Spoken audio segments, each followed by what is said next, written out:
Enemy on her knees. The battlefield was quiet now. Smoke rose from the broken land, and the sky was painted with fire and ash. Once there were thousands of soldiers here. Now, only silence remained. Scattered weapons, burning ships, and lifeless bodies covered the ground. The war between humans and the Virinari had reached this place, and it had taken everything.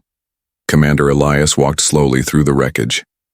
His armor was scratched, his helmet dented, and his energy rifle was low on charge. But he was alive. He didn't feel like a hero. He felt tired. As he stepped over a fallen tree, he heard a sound. A cough. Then a groan. He raised his weapon instantly and moved toward the noise. Behind a broken transport vehicle, he found her. An alien. She was on her knees, her hands resting on the ground. Her red skin was covered in dirt and blood. Her long silver hair clung to her face.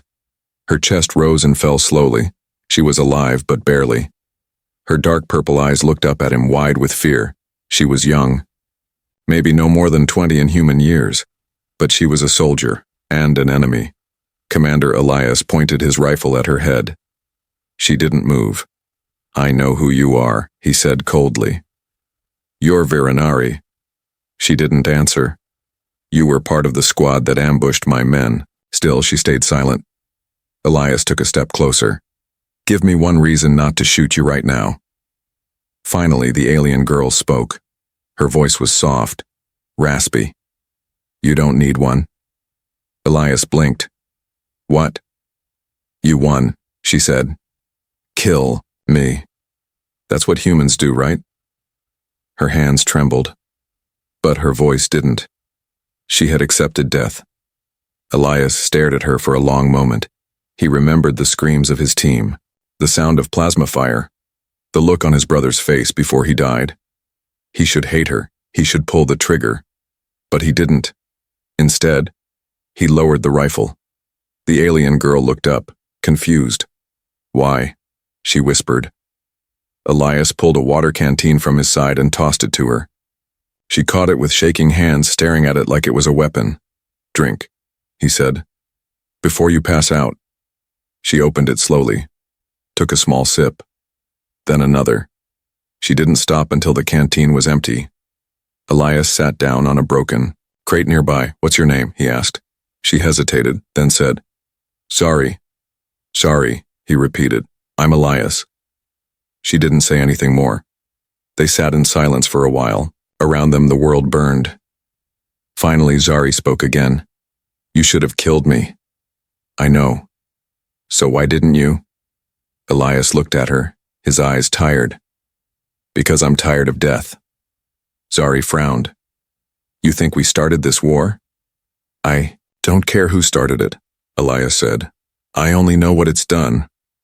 He stood and walked toward her. She tensed, expecting a weapon, but he reached down and held out his hand. Zari looked at it like it was a trick. "I don't understand," she whispered. "You don't have to," Elias said. "But if we keep doing what we've always done, we'll never stop bleeding." Slowly, carefully, she took his hand. He pulled her up. And for the first time in her life, Zari stood beside a human, not as an enemy, not as a prisoner, but as something else, something new, prisoner or guest. The room was small. Zari sat on the edge of a narrow bed, her back straight, her hands in her lap. The walls were gray, made of cold metal, and one small light above flickered softly. A single door stood across from her, closed, no lock visible. It was the kind of room used for soldiers to rest, not for prisoners, but she was one. At least, she thought she was. She had expected chains, a cage, interrogation. Instead, she had been brought here, wrapped in a blanket and given food. She had expected pain. Instead, they gave her silence. It made her nervous. Commander Elias stood behind a glass window watching. She hadn't said much since they brought her in. Just her name. Sorry. No rank, no clan, no information. But she looked calmer now, not like the warrior on the battlefield. She looked Lost. He turned as the base medic entered. Her wounds are healing, the medic said. Deep plasma burn on her left shoulder, bruised ribs, dehydration. Will she recover? With rest, the medic said.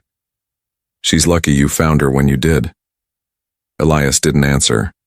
Lucky. Maybe. Or maybe this was something else. Later that evening, Elias entered the room. Shari stood up quickly, her posture defensive. Her eyes narrowed. No words, just tension. He placed a tray of food on the small table beside the bed. Not poisoned, he said with a slight smirk. I'm not hungry, she replied. You haven't eaten in a day. Shari said nothing. Elias sighed and sat down across from her, pulling up a chair. I know what you think, he said. That I'm playing a game. That I'll smile today and shoot you tomorrow. She watched him carefully. You're not wrong. To be cautious, he added. We've been at war a long time. Too long, she said quietly. That surprised him. Jari looked down at her hands. You should have killed me when you had the chance, she said again. Your people kill. For an Ari on site, I was trained to expect that. And yet, Elias said, you didn't fight me when I helped you. She looked at him. I didn't have the strength. No, he said. You made a choice, same as I did. There was a pause. Jari finally asked, why are you really being kind to me? Elias leaned back in his chair. I've seen what hate does. I've seen people I care about die because of it. So I made a promise to myself. If I ever had the chance to do something different, I'd take it. Even if I'm your enemy? He nodded. Especially then. Later that night, when Elias left the room, Zari touched her shoulder gently. Her skin was bandaged. It didn't hurt anymore. She looked at the untouched food, then slowly picked up the spoon. She ate in silence, not because she trusted him, but because for the first time in her life, a human didn't act like a monster, and it made her wonder. What else had she been wrong about? The next morning, she was allowed to walk through the base, not alone, always with a soldier nearby. But no one shouted at her. No one pointed a weapon. Some stared, some whispered, but most just kept walking. She passed humans fixing vehicles, checking weapons, talking softly to one another. Not cruel, not angry, just people. It felt wrong. The war had painted them as beasts. And now, Zari didn't know what to feel. She found Elias in the comms room reading a report. He looked up. Morning, she raised an eyebrow. You trust me enough to let me walk around your base? I don't, he said, but I trust myself. She crossed her arms. I could still be lying. I could be dangerous. Elias smiled. You are dangerous. But I think there's more to you than the soldier they trained. Zari turned to leave, but then stopped. I wasn't always a soldier, she said. He looked up again. What were you? She hesitated, then said, a storyteller. Elias leaned forward. Really? She gave a small nod. Before the war, I told stories to my younger sisters, about fire spirits, about ancient heroes. You still tell them? He asked. No, she said. The stories stopped when the war began. Elias paused. Maybe it's time to start again. She didn't answer. But later, alone in her room, she whispered an old Viranari tale to herself in the dark, and for the first time in years, she didn't feel like a weapon. She felt like someone. A secret message.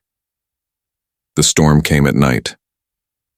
Outside, the human base, thick clouds rolled in and the wind howled across the metal walls. Lightning cracked across the sky and the rain hit the roof like falling glass. Inside, everything was quiet, but not for Zari. She couldn't sleep. She lay in the bed Elias gave her, clean, warm, comfortable, but her mind was at war. Her body was safe, but her heart wasn't. It beat too fast. Her thoughts wouldn't stop. She kept thinking about her people. Did they think she was dead? Did they care? Or did they already replace her with another soldier? She She stared at the ceiling. And then, she remembered the hallway, a small door, a locked room, a glowing light behind frosted glass. The comms room. The next morning, she asked Elias a simple question. Do you let all your enemies walk around free? He looked up from his mug. Not all, just the ones who didn't shoot me in the back. Jari gave a soft smirk. She left the room but didn't go to the dining hall. Instead, she turned left, toward the restricted hall. The guards didn't stop her. They thought she was allowed now. One swipe of a key card, stolen days ago from a careless soldier, and the door opened with a click. The comms room was quiet. Blue lights blinked on the console. A soft hum filled the air, and in the center, a Virinari signal box sat open. Old. Tech. Outdated. But her people would still recognize it. She stepped closer. Her hands trembled. One message. One signal. That's all it would take. They'd come for her, or they'd come for Elias. Maybe both. She typed slowly in her language. Unit. A alive, injured, hidden at human outpost. Awaiting orders. Her finger hovered over the final button. Send. She could almost hear her commander's voice in her mind. Obey without question. Survive. Destroy if needed. But another voice came through too. A human voice. Elias. If I ever had the chance to do something different, I'd take it. Her eyes burned. She pulled her hand away from the button. She erased the message. But not because she forgave humans. Not because she trusted Elias. But because, for the first time, she wanted to choose for herself. She didn't send the message, but she also didn't leave the room. She sat in the dark, thinking. Later that day, Elias found her standing outside the window watching the rain. You're quiet today, he said. She didn't look at him. I was in the comms room, she said, his body tensed. Why? I wanted to call my people, she said, to tell them where I was. Did you? No. He waited, unsure what to say, then asked, why not? She turned to him, her eyes sharp, but tired. Because I don't know who I am anymore. Elias stepped closer. You're not a spy. No, she said, but I'm not your friend either. I didn't ask you to be, he said softly. I just asked you to think. She stared at him. Do you think peace is possible? She asked. He nodded. I have to believe it is. Otherwise, what's the point? She looked away again. My people would kill me for what I'm thinking right now. Then don't say it out loud, Elias said with a faint smile. She didn't smile back, but she didn't walk away either. That night, the rain finally stopped. But a shadow moved beyond the edge of the base. A small drone, barely larger than a hand, crawled across the rocks. It had been waiting for a signal, and even though Zari hadn't sent one, someone else had. Inside the drone, a red light blinked once, then it flew back into the dark, heading toward the stars, carrying a new message, one that would bring danger to both her people and the humans who dared to show her kindness. Betrayal. From both sides, the base felt colder than usual. Jari walked slowly down the metal corridor, her hands tucked behind her back, her eyes scanning every corner. She could feel it. Something had changed. People stared longer. Guards held their weapons, tighter. And Elias, he wasn't at breakfast. She didn't ask questions. She had learned not to. But in her chest, the flame of doubt burned stronger with every step. She had kept the truth buried, about her mission, about the old orders stored deep in her memory. She had not sent that message, but someone had. She knew it now, and soon everyone else would know too. In the command room, Elias slammed a file down on the desk. What do you mean someone accessed the comms? He asked the intel officer. The man hesitated. It was used 3 nights ago. A message was received from orbit, encrypted, not ours. Elias gritted his teeth. And you're just telling me now? We only just cracked the code, the officer said. And sir, it's not just a message, it's a lock-on ping. Someone gave away our location. Elias froze. A chill passed through him. He had trusted her. Maybe he was wrong. Jari sat in her room, staring at her reflection in the metal wall. Her face looked tired, older, like a warrior who had fought too long. The door opened. She turned. Elias stood there, but this time, he wasn't alone. 2 guards entered behind him. "What's this?" she asked. Elias didn't smile. "Someone sent a signal to the Virinari fleet," he said flatly. 3 days ago. Her mouth opened, then closed. "You think it was me?" "We don't know," he said. "But until we do, you're being detained." Zari stood slowly. So that's what this was now. After all the kindness, the food, the talks, it still came back to this enemy. She raised her arms as the guard shackled her wrists. "I didn't send it," she said quietly. Elias didn't answer. That hurt more than the chains. They locked her in a new room. No bed, no blanket, no light, cold steel floor, thin walls, no window. Just like the cells she had once guarded back on her home planet, when it was humans behind the door. Now she understood how it felt. Hours passed, maybe longer. Then came the sound. Sirens, gunfire, screaming. Zari stood up fast, the wall shook. A blast rocked the floor, then silence. A moment later the door opened. Not Elias. A soldier she didn't recognize. Wounded.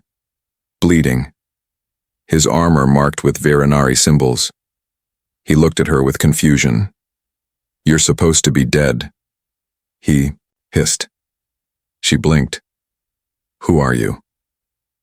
"We came for you," he said. "But we weren't told you were a prisoner." Her heart sank. So they really had sent someone. "Where is Elias?" she asked. The soldier raised his weapon. "He's the enemy. You were our spy. You failed your mission, now you come with us, or you die." Zari stared at him, and something inside her broke. "I'm not going with you," she said. The soldier stepped forward. "You've forgotten who you are." She shook her head. "No," she said. "I finally remember." She lunged before he could aim, took him down hard, grabbed his weapon. Ran outside, the base burned. Virinari ships hovered overhead, dropping troops. Humans were fighting back, but they were overwhelmed. It wasn't a battle. It was a message. No one betrays the war. Zari ran through the smoke, coughing, dodging fire. She searched every face, every hallway. And then, she saw him. Elias, bleeding, trapped under fallen steel. She ran to him. He looked up, eyes wide. "You're free?" "Not now," she said. "Hold still." She used the stolen weapon to blast the steel apart. Pulled him out. He coughed. "You came back." "You were right," she said, lifting him up. "About all of it." He looked at her with pain in his voice. "I'm sorry I didn't believe you." "I would have done the same," she said. "Now let's go." They ran together, limping, broken, bleeding, but alive. Later, as the smoke cleared and the enemy fled, Zari stood beside Elias near the ruined wall. The base was gone, but so was the lie. She had chosen, not her people, not the humans, herself. And that was the beginning of something new. Escape together. The forest didn't care who they were. It didn't care that Zari was an alien once trained to kill. It didn't care that Elias was a human commander who had once pulled the trigger on her kind. The trees just stood, tall, silent, watching. The wind whispered through the branches. Leaves danced underfoot. Somewhere in the distance, a wild beast howled. But in this moment, under these stars, they weren't enemies anymore. They were just 2 broken souls, trying to survive. They had escaped the burning base 3 days ago. Elias was still limping from the leg wound. Zari had tied a makeshift brace with old cloth and tree bark. It wasn't perfect, but it kept him moving. They had no food, only what they could find. Roots, bitter fruits, rainwater, and silence. At first, they didn't speak much. Too tired, too wounded, too unsure of what they were now, but little by little, something began to grow. Not forgiveness. Not yet. But understanding. On the fourth night, they found shelter in a collapsed outpost bunker. The roof had caved in long ago, but the walls still stood. Enough to keep the wind out. Jari built a fire. Elias sat beside her, his arm wrapped in cloth stained with dry blood. "You were never just a soldier, were you?" he asked. Jari glanced at him, her eyes glowing faintly in the dark. "I used to be a singer," she said. He blinked. "Really?" She nodded. "Before I was taken into training, I sang to my little sister every night, songs of stars and oceans." "What happened to her?" "I don't know," she whispered. "When the war came, our home was lost. I never saw her again." Elias looked down at the fire, his hand tightened around his knee. "I had a younger brother," he said. "He wanted to be a pilot. First week on the front line, his ship exploded before it even left orbit." Silence. Jari's voice was soft. "I'm sorry." Elias shook his head. "You didn't do it." "No," she said. "But I wore the uniform of those who did." They both looked into the flames, and for the first time the silence wasn't heavy. It was shared. The next morning, Elias couldn't stand on his own. The wound was worse. Fever had taken hold. Jari sat beside him, soaking a rag in stream water and pressing it to his forehead. He blinked up at her. "This isn't how it ends for me." "You need rest," she said. He chuckled weakly. "Can't rest. Not when you're still being hunted." "I can take care of myself," she said. "I believe that," he replied. "But I also believe you don't have to anymore." Jari didn't answer, but she didn't leave his side. For 2 days she cared for him, found herbs, cleaned the wound, even hummed old songs under her breath. By the third night, Elias could sit up again. "You should have left me," he said. "I thought about it," she replied. And I remembered the water you gave me, back when you had every reason to kill me." He smiled. "Guess that makes us even." "No," she said quietly. "We're not even yet." He looked at her. Her eyes were serious. "I'm still breathing because of you. But I've done things I haven't paid for yet." "We all have," Elias said. "But I don't want to be who they trained me to be," she whispered. "Not anymore." Elias reached out and placed a hand gently on her wrist. "Then don't be." The fire cracked beside them. For a while they didn't speak. There was nothing left to say. The war had taken too much. But in the middle of the forest, under broken stars, it had given something back too. 2 survivors, 2 enemies, now sitting, side by side, alive, human, the last choice. The air inside the bunker was heavy. Old metal walls, half buried in earth and vines, hummed quietly as ancient systems flickered back to life. Blue lights pulsed across the floor like veins. Dust floated in the still air. Jari stepped forward slowly, her breath shallow. "This place is alive," she said. Elias limped behind her, leaning on a broken rifle like a cane. How is this still working? They had found it by accident, or maybe fate. While hiding from patrol drones, Jari had followed a strange signal, one only she could feel.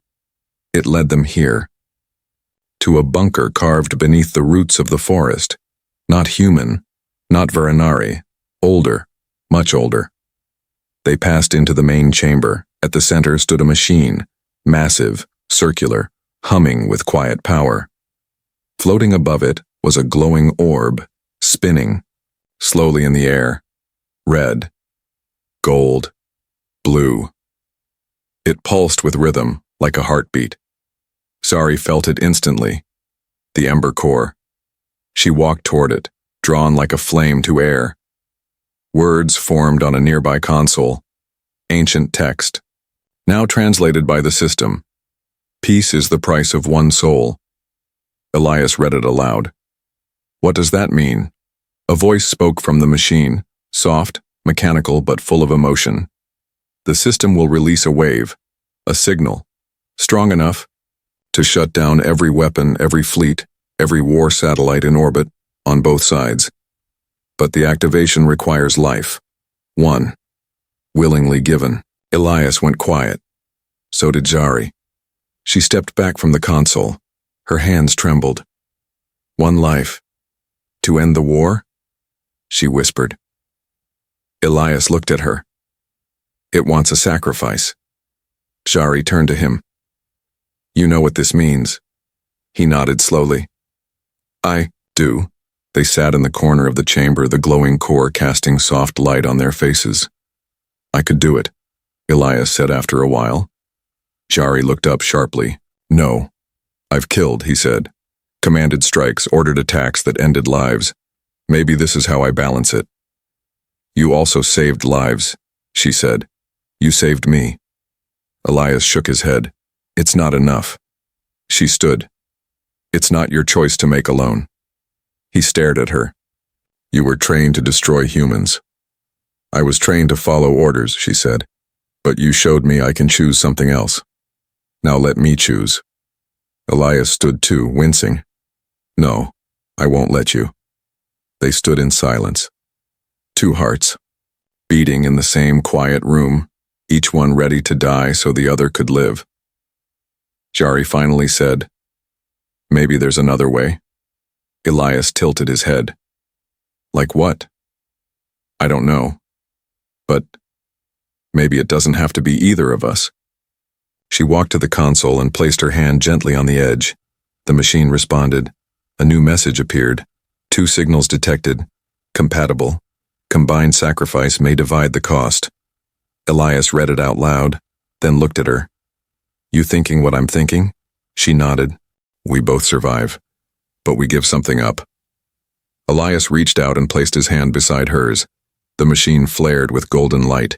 Pain shot through their bodies, fast, sharp, then gone. A soft beep echoed. Accepted. Initiating peace pulse. Above. The forest, the sky split with light. Satellites blinked out. Ships powered down. Weapons stopped firing. Across both sides. Human and Virinari. The war just paused. Commanders stared at their dead systems, and the message appeared on every screen. Peace requires pain. It has been paid. Back in the bunker, Jari fell to her knees. Elias caught her, his arm shaking. They both gasped, sweat pouring from their skin. But they were alive. And something inside them had changed. The flame still burned, but now it was shared. Later they sat outside under the trees, watching the stars return. What did we give up? Elias asked softly. Jari closed her eyes. Anger, she said. Hate. Everything that made us believe we were enemies. Elias looked at her, and for the first time, he smiled with peace in his heart. Not because he won, but because he didn't have to fight anymore. Peace isn't weakness. The war didn't end with an explosion. It ended with silence. For the first time in years, no missiles fell. No ships fired. No orders were shouted. Across battlefields in orbit, on moons and outposts, everything just stopped. And no one knew why, but 2 people did. Elias stood at the edge of a valley, high above what remained of a war-torn city. His armor was still scratched. His limp was still there. But something inside him felt lighter. Jari stood beside him. Her red skin caught the golden light of the setting sun. Her silver hair moved with the wind. Her old war tattoo had faded now. In its place, a new mark glowed faintly on her wrist. A circle of flame, split in half, matching Elias's. They didn't need to speak. They knew what they had given up and what they had gained. A few days later, the message began, a signal broadcast to every human and Virinari screen across the galaxy. Not a speech, not a demand, just a simple video. It showed Elias and Jari, side by side. No armor, No weapons, just two former enemies standing together in the forest. Zari was the first to speak. I was raised to hate humans, trained to fight them, told they were cruel, heartless monsters. She looked at Elias. And then one saved me. Elias spoke next. I lost everything to this war. I buried friends, family, hope, until I looked into the eyes of someone I was supposed to hate and saw myself. They spoke together, their voices calm. Peace isn't weakness. It's the hardest fight of all, but it's worth it.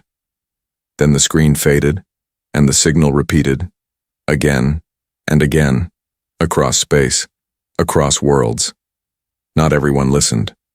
Some still wanted revenge, some still carried hate in their hearts, but others paused.